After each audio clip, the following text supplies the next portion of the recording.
Honanje.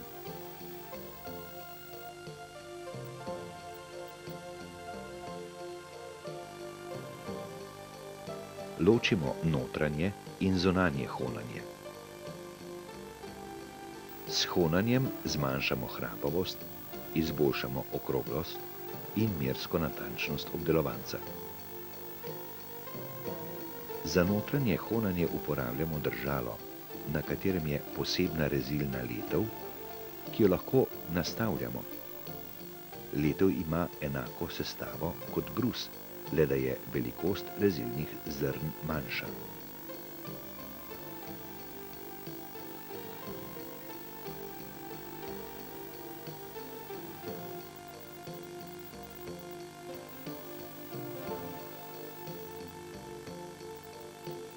Orodje za večje luknje pa ima več letev, ki so pritrjene na držalo.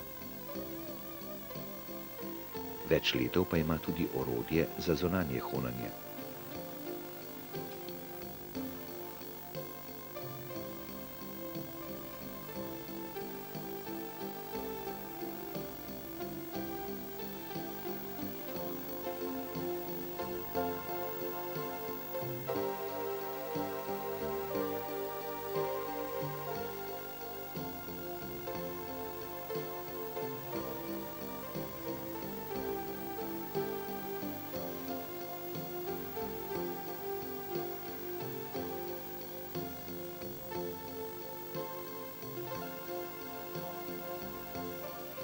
Zaradi vrtenja in premočrtnega podajanja nastanejo na površini zareze, ki imajo obliko vijačnice in se križajo.